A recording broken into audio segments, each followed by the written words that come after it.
శ్రోతలకు నమస్కారం. కథాపుస్తకంకి స్వాగతం. శ్రీమతి పద్మా దాశరథి గారు రాసిన 'జీవన గమనం' అనే నవల 9వ భాగాన్ని మీరిప్పుడు వినబోతున్నారు. నివాస్‌ని ప్రేమించిన సవిత తను మోసగాడని తెలుసుకుని, ఎన్నో ఒడిదుడుకుల్ని ఎదుర్కొని అమెరికా నుంచి తిరిగొస్తూ జరిగిన కథనంతా తన స్నేహితురాలికి వివరించి చెప్తూ ఉంటుంది. ఇప్పటివరకు సవిత పడ్డ కష్టాలేంటో, ఆ కష్టాల్ని ఎదుర్కొంటూ తను తన గమ్యాన్ని ఎలా చేరుకుందో ముందు ఎపిసోడ్స్‌లో మీరు వినొచ్చు. వాటి లింక్‌ని డిస్క్రిప్షన్‌లో ఇచ్చాను. ఇక ఈరోజు భాగానికి ఇక ఈ రోజుటి కథలోకి వెళ్ళిపోదాం. అమ్మ నన్ను పసిపాపని పొదివి పట్టుకున్నట్టు పొదివి పట్టుకుని తన గుండెలకి హత్తుకుంది. నాన్నగారి కుడి చెయ్యి నా తలని నిమురుతూనే ఉంది. నేను అలాగే అమ్మ ఒడిలోకి ఒరిగిపోయాను. అమ్మ కళ్ళల్లో నుంచి కారుతున్న కన్నీళ్లు నా మొహాన్ని తడిపేస్తున్నాయి. కొంతసేపటికి మా ముగ్గురి దుఃఖావేశం కాస్త అదుపులోకొచ్చింది. ఇందిరగారు అందరికీ పొగలు కక్కుతున్న చిక్కటి కమ్మటి కాఫీ తీసుకొచ్చారు. అమ్మ పక్కనే అమ్మ భుజం మీద తలవాల్చుకుని కూర్చుని కాఫీని ఇష్టంగా తాగుతున్నాను. నాన్నగారి చూపులు నా మొహాన్ని తడుముతూనే ఉన్నాయి. సముద్రపు తాబేలు దూరం నుంచి తన చూపులతోనే గుడ్లని పొదిగి పిల్లల్ని చేస్తుందిట.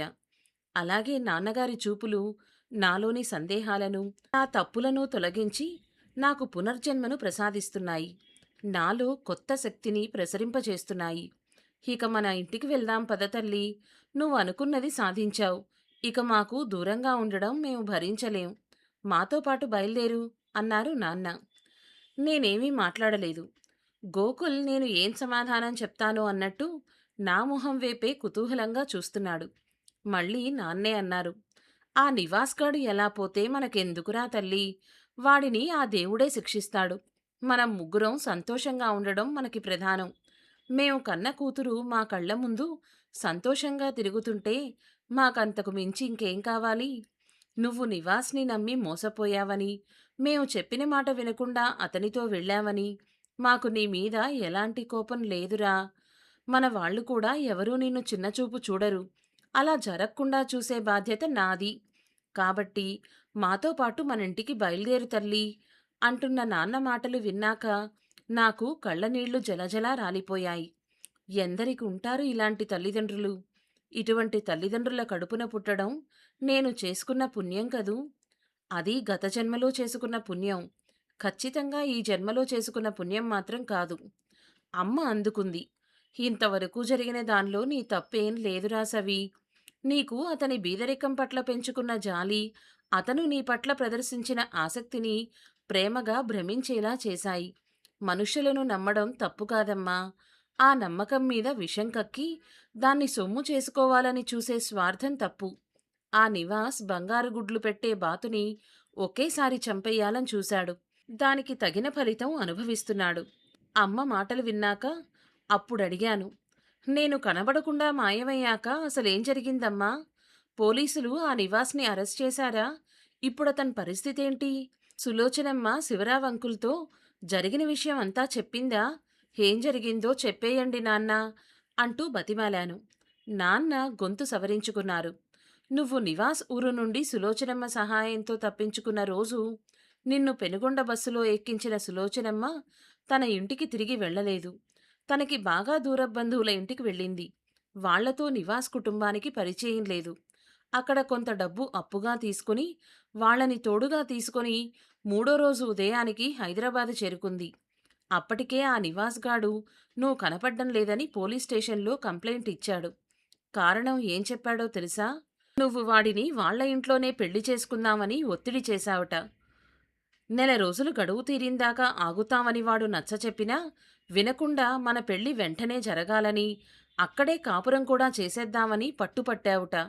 నివాస్ అలా కుదరదని గట్టిగా వ్యతిరేకించేటప్పటికీ నీకతనిపై కోపం వచ్చి వాళ్ళ ఇంట్లో ఎవరూ లేని సమయంలో వాళ్ళ ఇల్లొదిలి వెళ్ళిపోయావట. ఫోన్ చేద్దామంటే నీ ఫోన్ అందుబాటులో లేదట. పోలీసులకి కూడా అతను చెప్పిన దానిపై కాస్త నమ్మకం కుదిరింది. ఆ నివాస్ కన్నా నువ్వే ఈ పెళ్లి కోసం తొందరగా ఉన్నావనే అభిప్రాయం అప్పటికే అందరిలోనూ ఏర్పడిపోయింది. మాకు ఏం చెయ్యాలో తెలియని పరిస్థితి. అయోమయంలో పడిపోయాం. ఆ మర్నాడు పొద్దున్నే సులోచనమ్మ పోలీస్ స్టేషన్‌కి వచ్చింది. దొరగారితోనే మాట్లాడతానని పట్టుపట్టి శివరావుని కలిసింది. జరిగిందంతా పూసగుచ్చినట్టు వివరంగా చెప్పింది. నీ డబ్బులు కొట్టేయడం, నీ ఫోన్లోని సిమ్ము తీసేయడం, నిన్ను పిక్నిక్కి అని తీసుకెళ్ళి పెళ్లి చేసుకుందామని ప్లాన్ చేయడం అన్నీ వివరంగా చెప్పింది. నీకు నిద్రమాత్రలు ఇచ్చి పడుకోబెట్టడం గురించి విన్నప్పుడు మాకు కడుపులో రగిలిపోయిందిరా అమ్మా. వాడిని, వాడి కుటుంబ సభ్యులని గట్టిగా శిక్షించమని నేను శివరావు అంకుల్ని కోరాను. సులోచనమ్మ శివరావు అంకుల్ని కలిసింది అన్న విషయం తెలియగానే ఆ నివాస్ గాడు మటుమాయమైపోయాడు.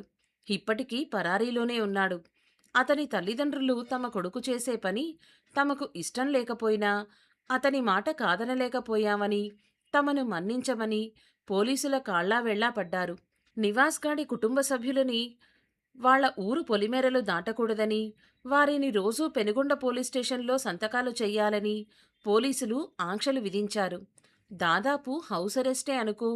నీ వంటి అమాయకురాలని మోసం చేద్దామనుకున్నందుకు వాడికి తగిన శిక్ష పడింది.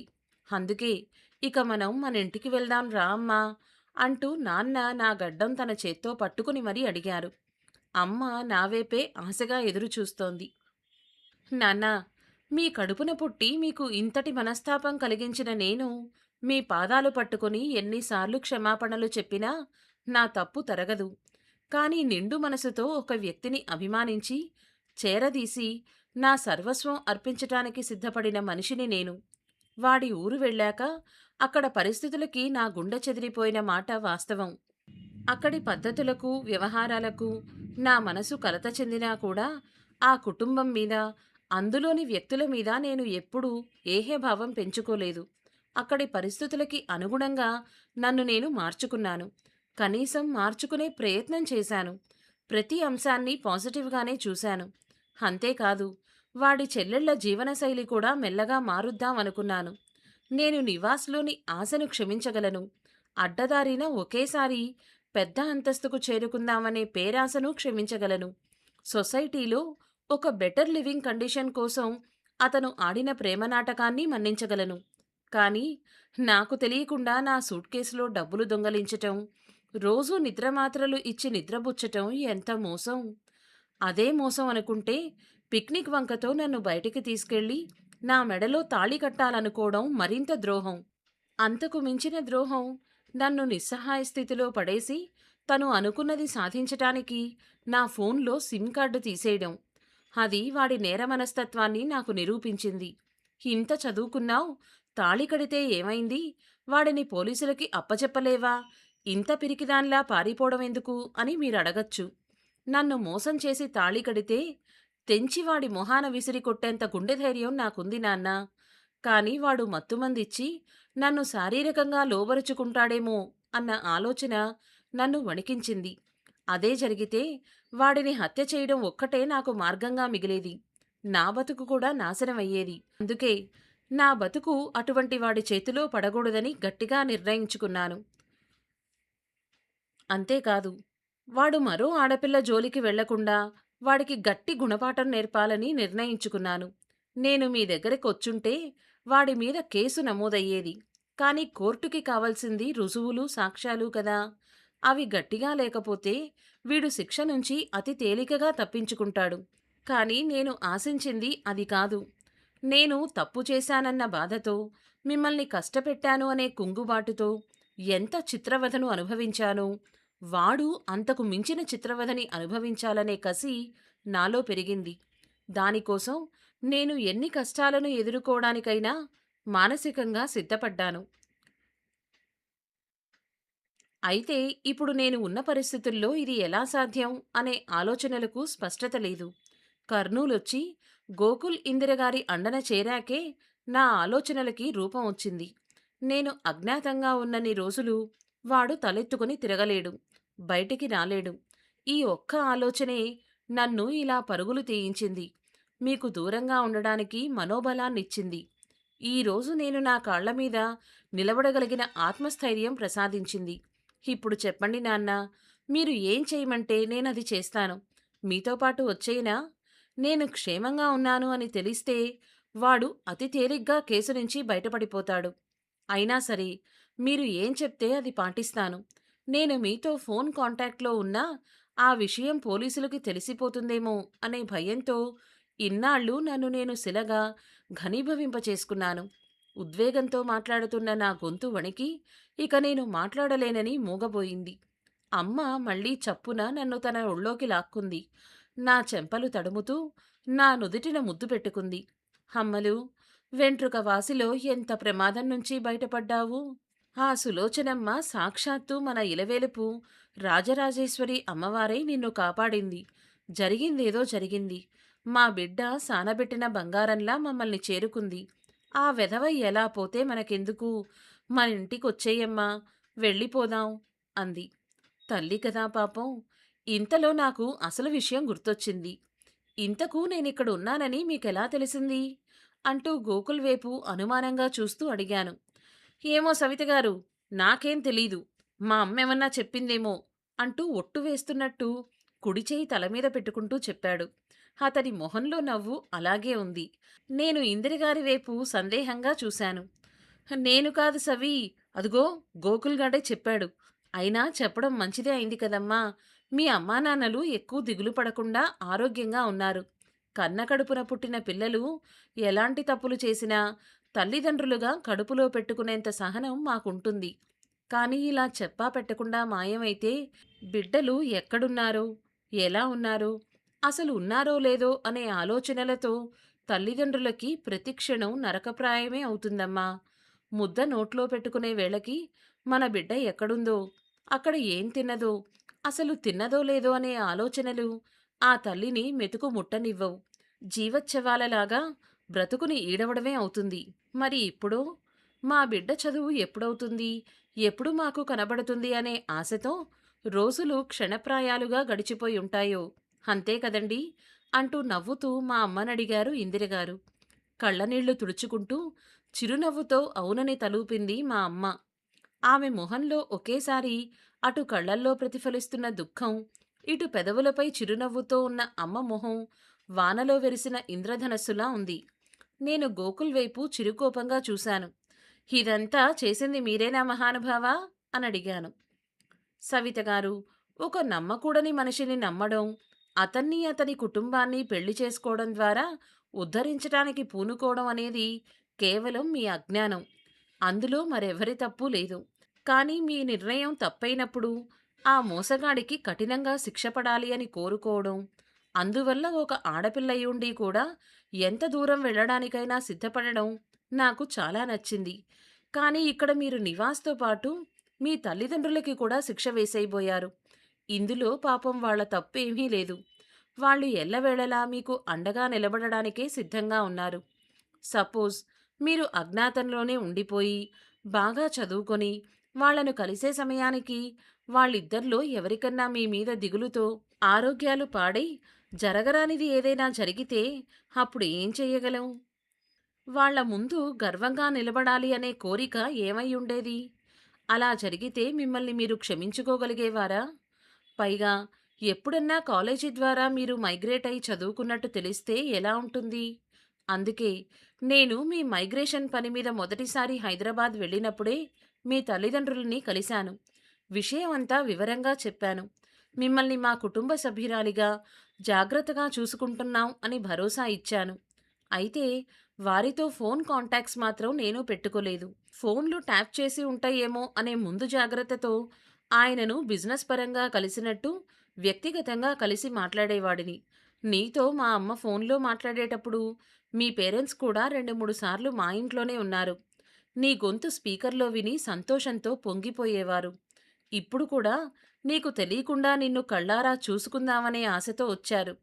నేను కూడా నీకు తెలియకుండా నిన్ను చూపిద్దామనుకున్నాను. కానీ నువ్వే అమ్మానాన్నల్ని చూడాలనుంది అని చెప్పి మా పని తేలిక చేశావు అన్నాడు గోకుల్.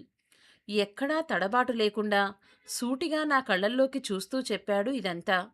నేను కూడా నా మనసులో ఎంత మంచి పని చేశాడు అనుకున్నాను. చివరిలో అతను నన్ను ఏకవచనంతో సంబోధించి మాట్లాడడం గమనించాను. అమ్మా ఇందిరగారు, మీరు మా అమ్మాయి చదువు కోసం ఇచ్చిన డబ్బుని మీకు తిరిగిద్దామని తీసుకొచ్చాం. దయచేసి కాదనకుండా స్వీకరించండి అంటూ నాన్న చేతిలో ఉన్న ప్లాస్టిక్ కవరును ఇందిరగారి వైపు చూపారు. ఆవిడ నా వైపు చూశారు. నాన్నా, ఆ డబ్బులు నేనప్పుగా తీసుకున్నాను. దయచేసి ఇది మాత్రం నేనే తీర్చుకుంటాను. ఈ ఆనందాన్ని మీరు నా దగ్గర నుంచి లాగేసుకోకండి ప్లీజ్ అంటూ చేతులు జోడించి అర్థించాను. నాన్న సందిగ్ధంలో పడ్డారు. ఇందిరగారన్నారు, సవిత ఇప్పుడు పసిపిల్ల కాదు అన్నయ్యగారు. కళ్ళు విప్పార్చి లోకం చూస్తున్న వ్యక్తురాలు. తన కోసం చేసుకున్న ఈ అప్పు తీర్చటం సవితకి కష్టమైన పని కాదు. తననే ఆ డబ్బులుని తిరిగి చెల్లించమందాం అన్న ఆవిడ మాటలు విని నాన్న నా వైపు గర్వంగా చూస్తూ కవరు లోపల పెట్టేసుకున్నారు. మరి మనం హైదరాబాద్ ఎప్పుడు బయలుదేరేదాం? అంతా మా ఇష్టమే అన్నావుగా, ఏమంటావు గోకుల్ అంటూ అమ్మ ఆత్రంగా అడిగింది. ఆంటీ, నన్నడిగితే నేను నా మనసులో ఉన్నది సూటిగా చెప్పే మనిషిని. అది మీ ముగ్గురికి నచ్చుతుందో నచ్చదో ఇది మీ ముగ్గురూ తేల్చుకోవాల్సిన విషయం అంటూ చిరునవ్వుతో చెప్తున్న గోకుల్ని చూస్తే నాకు సర్రున కోపం వచ్చింది. ఇంతలో నాన్నన్నారు, అదేంటి గోకుల్, అంత మాటనకు.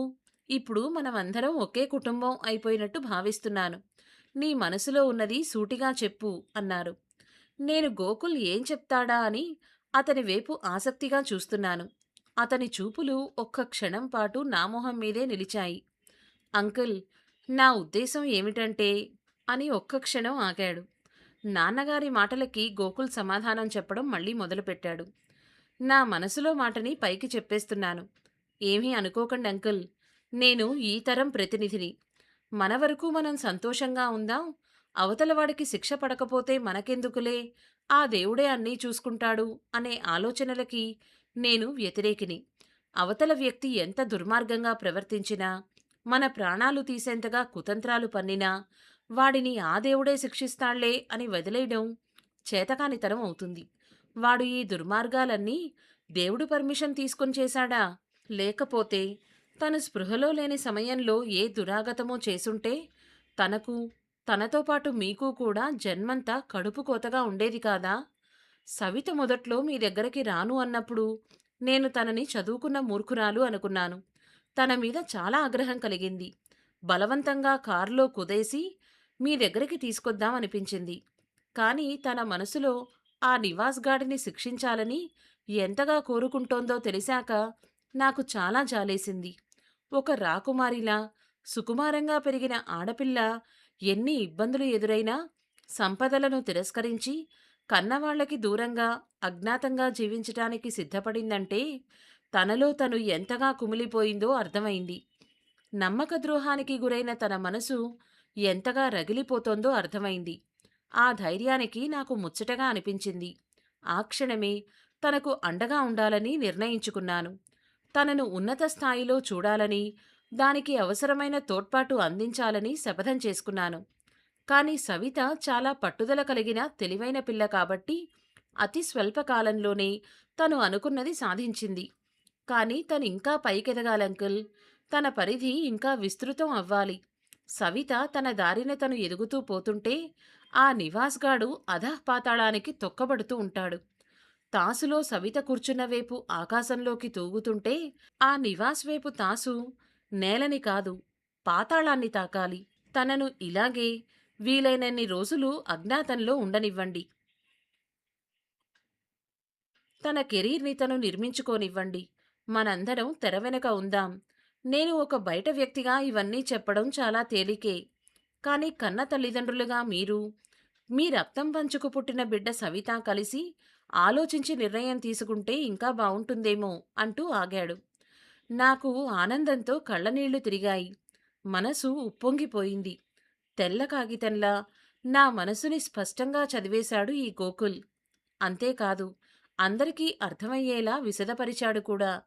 మనసున మనసైన ఇలాంటి స్నేహితుడు జీవితంలో ప్రతి మనిషికి ఒక్కరైనా తోడుగా ఉండాలి అని అనిపించింది. నివాస్ పరిచయం నాకు ఒక పీడకలైతే, ఆ దేవుడు గోకుల్ పరిచయం ద్వారా ఆ లోటుని పూరించాడు అనిపించింది.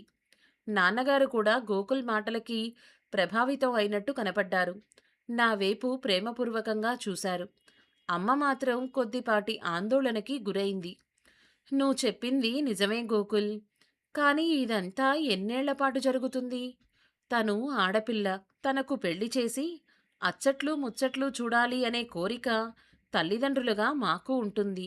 ఆ విషయం గురించి ఆలోచించు అన్నది అమ్మ. గోకుల్ భుజాలెగరేసి ఊరుకున్నాడు. ఆ విషయం గురించి అతను చెప్పదలుచుకుంది అయిపోయిందని, ఇక అధికంగా మాట్లాడడు అని నాకర్థమైంది. మొదటిసారిగా జగన్నాథం గారు అందుకున్నారు. చూడండి జానకి గారు, ఈ నివాస్ గాడు సవిత జీవితంలో ఒక రాహులా ప్రవేశించాడు. గ్రహణంలా పట్టాడు. గ్రహణం పట్టేది కొద్ది క్షణాలే అయినప్పటికీ, ఆ గ్రహణ ప్రభావం నుంచి తప్పించుకోవడానికి మనం శ్రమపడి పవిత్ర స్నానాలు, ఇల్లు శుభ్రపరుచుకోవడాలు లాంటి తతంగాలు ఎన్నో చేస్తాం కదా! అలాగే గ్రహణం ఇప్పుడే వదిలిన సవిత మనసు కోలుకోవడానికి, మరో వ్యక్తిని తన జీవితంలోకి నిండు మనసుతో ఆహ్వానించటానికి మరికొంత సమయం అవసరమవుతుంది.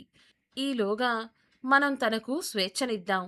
తనేం కోరుకుంటుందో అది చెయ్యనిద్దాం. దానికి మనం తోడుగా ఉందాం. ఇప్పుడు తనకి వయసు మించిపోలేదు. ఇంకా 21 కూడా రాలేదు కదా! తను ఏదన్నా సాధించటానికి సరైన వయసు ఇదే. పైగా నివాస్ వలన జరిగిన అల్లరి పబ్లిక్‌లో అందరికీ తెలిసిన విషయమే. ఇదంతా చల్లపడి అందరికీ మరుపు రాకుండా మన అమ్మాయికి మంచి సంబంధాలు రావడం కూడా తేలికేం కాదు. సవిత ఏం కోరుకుంటోందో ముందు అది అడుగుదాం. తను ఎలా చెయ్యాలనుకుంటుందో కనుక్కుందాం. ఏమంటారు? అన్నారాయన. అసలు మనుషులు ఇలా కూడా ఉంటారా?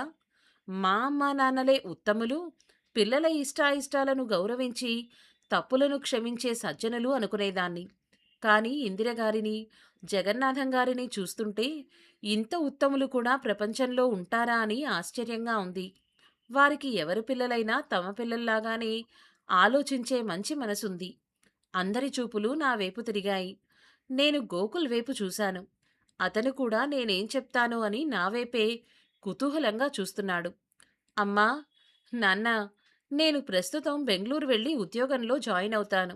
మీరు ఇప్పుడిప్పుడే నా ఉనికి గురించి ఎక్కడా బయటపెట్టకండి. నా అభివృద్ధి ఇంకా మొక్క దశలోనే ఉంది. నేను మరింతగా ఎదిగి నా ఉనికిని 10 మంది గుర్తించేలా చేసుకోవాలి అనుకుంటున్నాను. నా ఎదుగుదలతో పాటు ఆ నివాస్ గాడి పతనం కూడా నాకు కావాలి.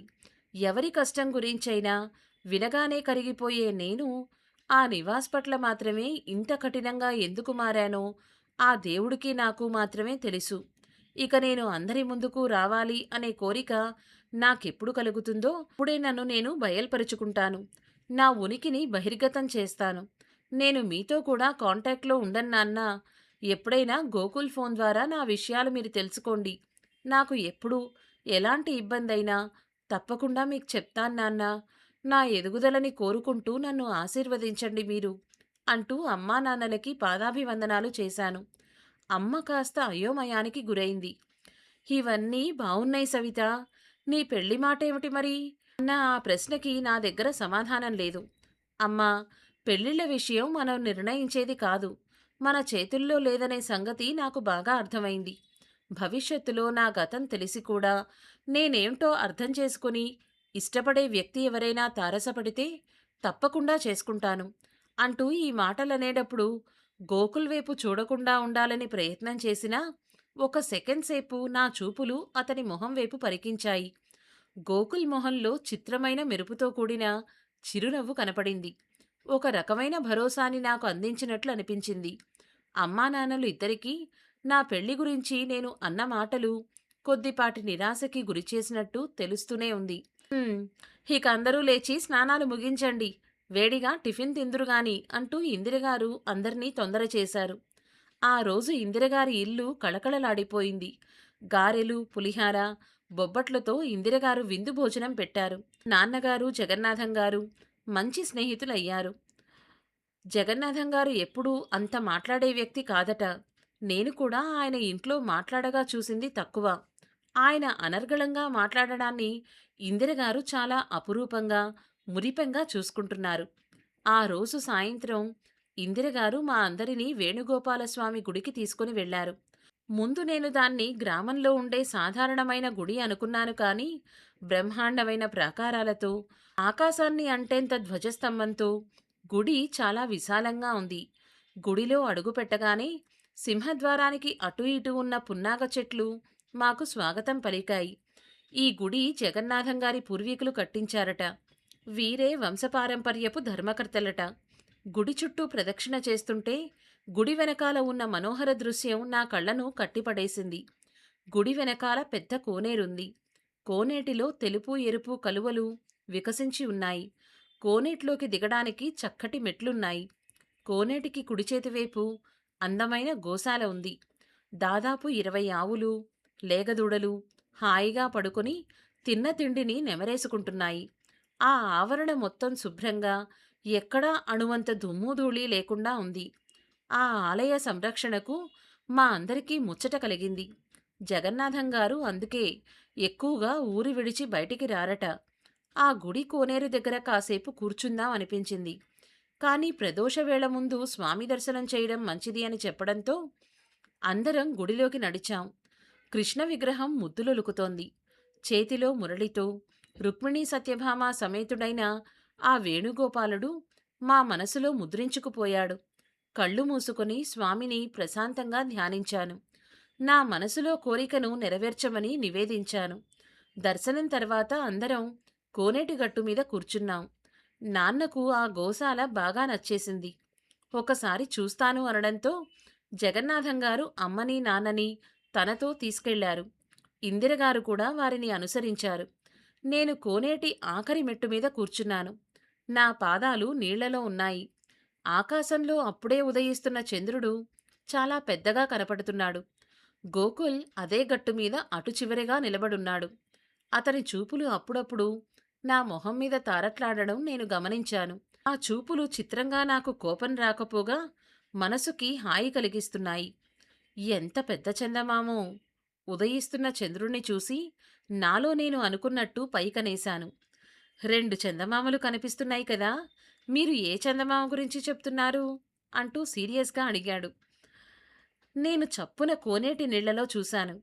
అందులో చందమామ ప్రతిబింబాన్ని చూసి అతను అలా ఆట పట్టిస్తున్నాడేమో అనుకున్నాను. కాని చంద్రుడు ఇంకా ఆకాశంలో అంత పైకి రాలేదు. కోనేటి నీటిలో చందమామ కనబడలేదు. 2 చందమామలెక్కడున్నాయి?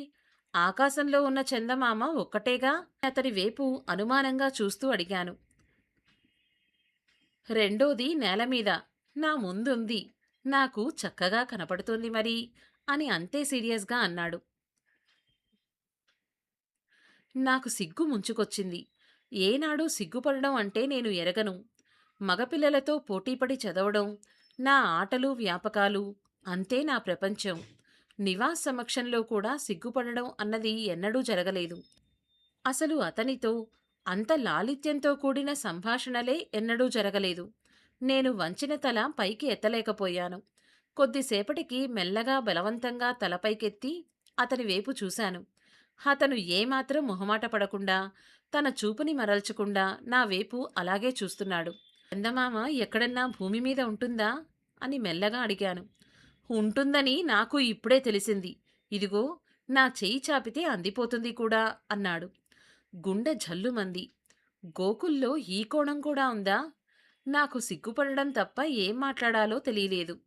కాలేజీలో కొందరు మగ స్టూడెంట్స్ నా వైపు ఆరాధనాపూర్వకంగా చూడడం, స్నేహం చెయ్యాలని ప్రయత్నించటం నాకు అనుభవమే. కానీ అవేవీ నా మనసుకి పట్టలేదు. కానీ ఈ గోకుల్ మాటలు, చూపులు ఏదో మ్యాజిక్ చేస్తున్నాయి. మనసు మీద మత్తుమందు జల్లుతున్నాయి. ఇలాంటి మాటలు ఇంకా మాట్లాడితే వినాలనిపిస్తోంది. తిరిగి ఏదన్నా సమాధానం ఇవ్వాలంటే నా గొంతు పెగలడం లేదు. కనురెప్పలు బరువెక్కిపోయాయి. ఈ పరిస్థితి ఏమిటి? నా సిగ్గుని దాచుకునే ప్రయత్నంలో తల పక్కకు తిప్పి చూశాను.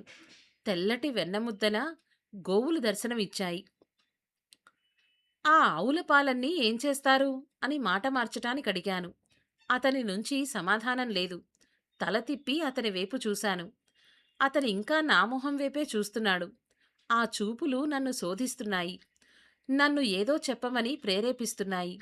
గేలంలా పట్టి లాగేస్తున్నాయి. కానీ ఏం మాట్లాడడానికి నాకు అర్హత లేదు.